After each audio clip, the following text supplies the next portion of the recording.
Анекдот. Заходят как-то Юля и Никита в бар, а бармен им и говорит: «Я не бармен, я мэр, и бар это город, а не пивнуха, ебаные вы юмористы». Чао, друзья, с вами снова Юля, и сегодня мы прогуляемся по одной из старейших крепостей Черногории, расположенной в городе Бар. А помимо крепости мы также обсудим, стоит ли вообще ехать в бар на море или отдать предпочтение Котору, Будве и так далее. И давайте я немного объясню, почему же мы едем в бар из какой-то жопы. Ранее в сериале Юля и Никита прибыли в Ульцин для совершения купательных и солнцезагорательных ритуалов. Волей судьбы наши герои направились в Вирпазар, где не без помощи лодки форсировали Скадарское озеро. На обратном пути в Ульцин эта парочка смельчаков решила заехать в бар.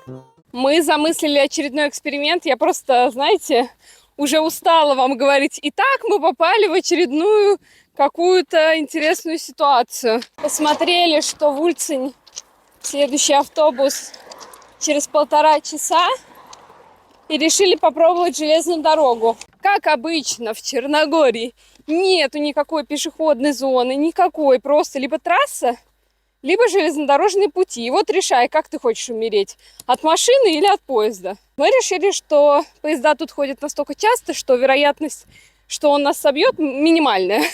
И не прогадали, потому что мы 10 минут дошли, ни один поезд не проехал. Мы на платформе, будем надеяться, что поезд действительно существует, что он остановится, и мы попадем туда, куда нам надо, а едем мы в бар.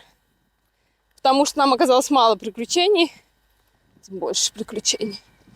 Эта станция, как и станция аэропорт, не очень похожа на обитаемую. Кажется, билеты там купить не получится.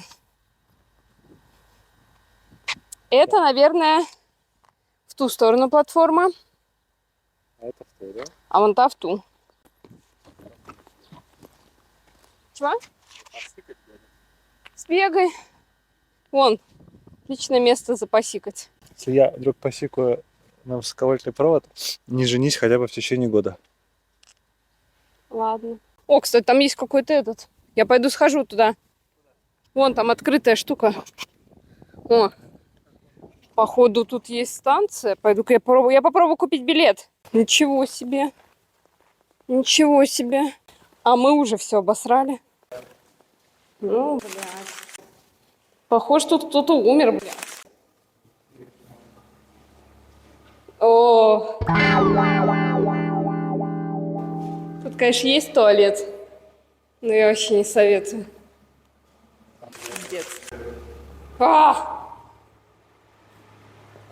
Вот, пожалуйста, кассир.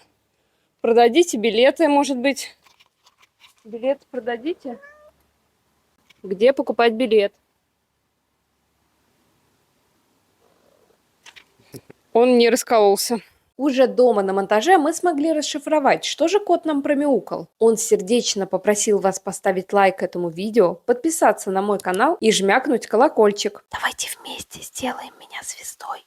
Короче, иди сикай скорее, пока я нервничать не начала.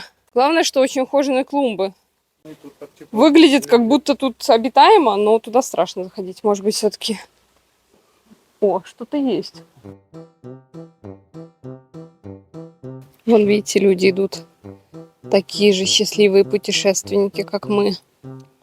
Такие же познавшие всю красоту природы и... Вот этой гармонии, от слияния с бесконечным вечным, от созерцания этого великого фрактального подобия и от вот этого вот замечательного всеединства существа. Он бежит, давай, мужик. Я думала, мы как дебилы пошли по железнодорожной полосе прямо. А оказывается, то в принципе нет каких-то других вариантов.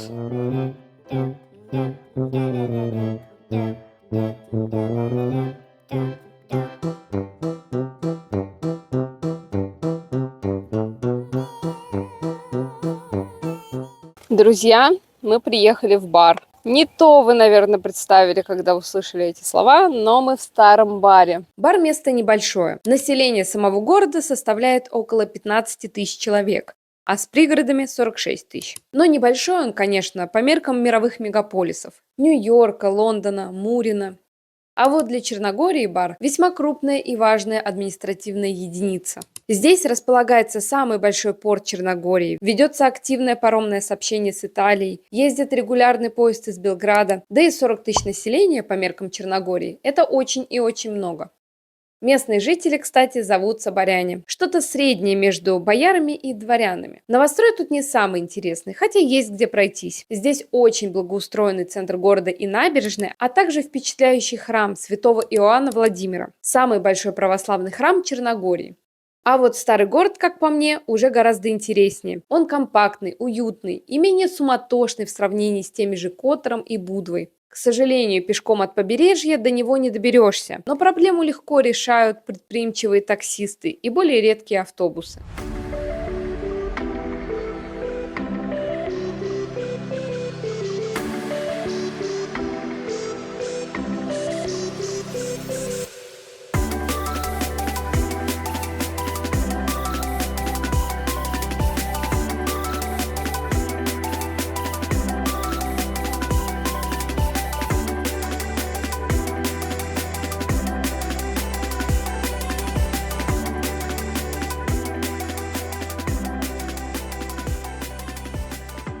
Что хочу сказать, здесь мы уже были, но, видимо, как-то мы были очень усеченно, потому что я половину этих видов не помню. Мне кажется, мы не весь его прошли.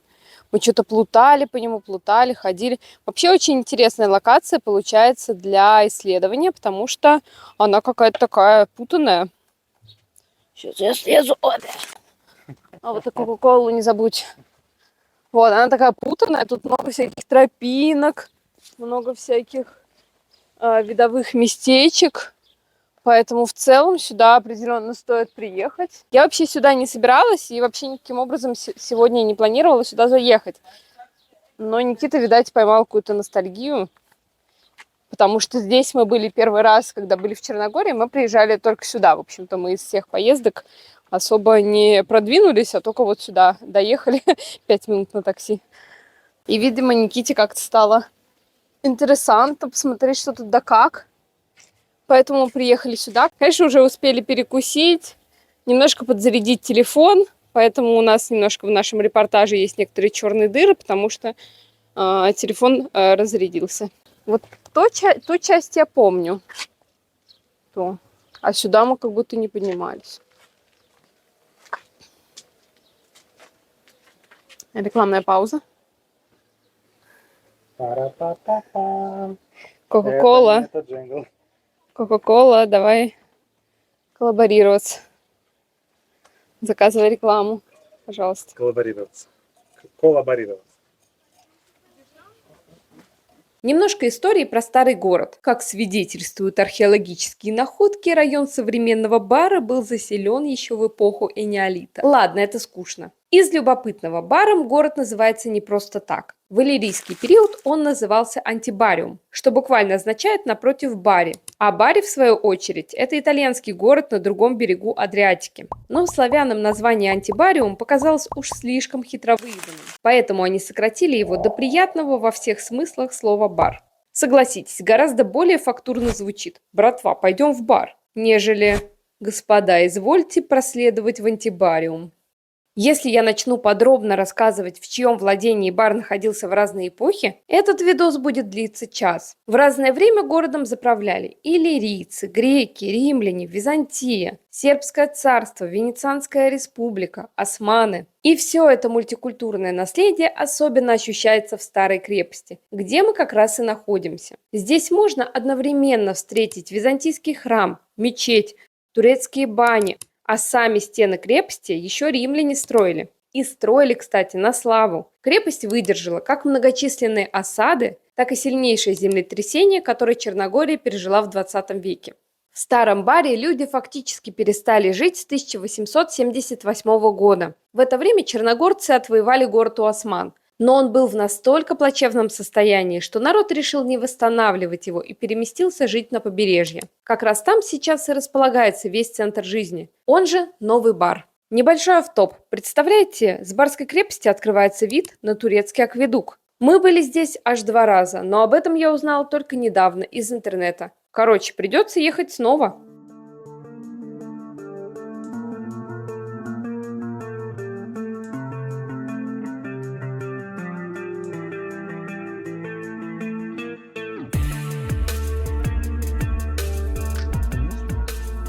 Мы тут всегда на закате, кстати. По этой дороге мы вообще не шли никогда.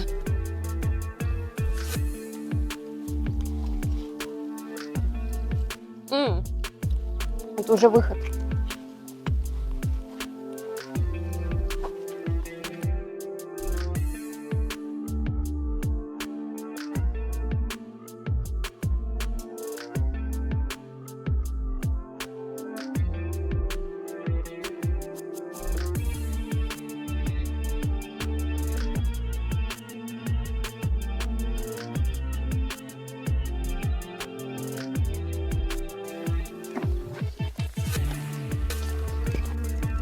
Так. Как нам наверх подняться теперь?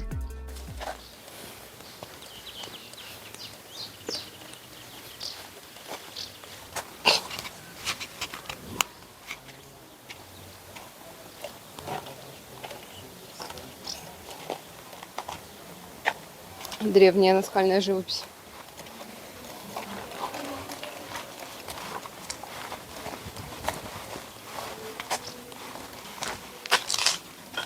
С той стороны в это здание нельзя заходить, а с этой стороны вполне, пожалуйста, заходите.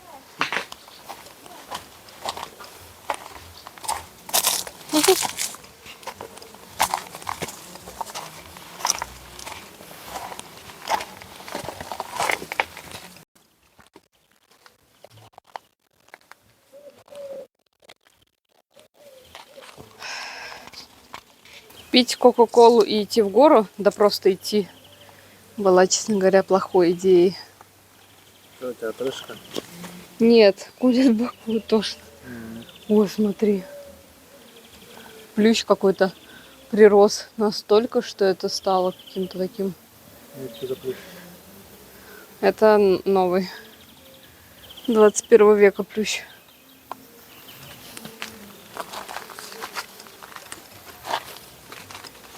Моя воля, мой плав. Надо было взять с собой.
Также я обещала рассказать, стоит ли ехать в бар на море. Давайте перечислим плюсы отдыха здесь. В баре гораздо дешевле, чем в Которе и Будове, во всяком случае по нашим наблюдениям. Дешевле бара разве что в Ульцине. Пляжи нам показались очень просторными по меркам Черногории. Но учитывайте, что они в основном галечные, поэтому лучше запастись вот такими щеголеватыми ботами. Я рекомендую хоть раз доехать до бара на поезде из Белграда, но не в самую лютую жару, когда в поезде пекло. Путь на поезде через горы – это нечто.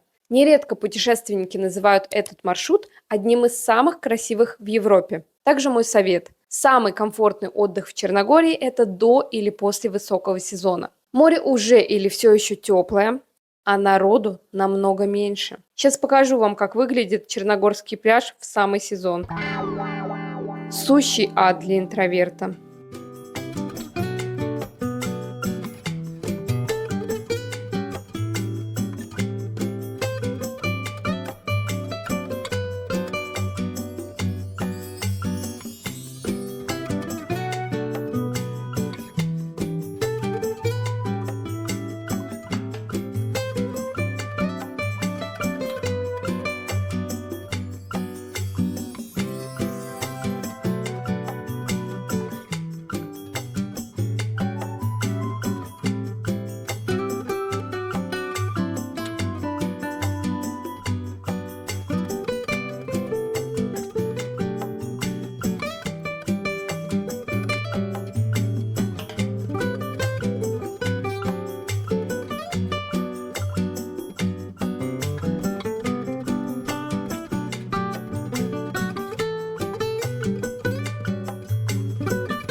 Спасибо большое за ваш просмотр. Новый видос не за горами.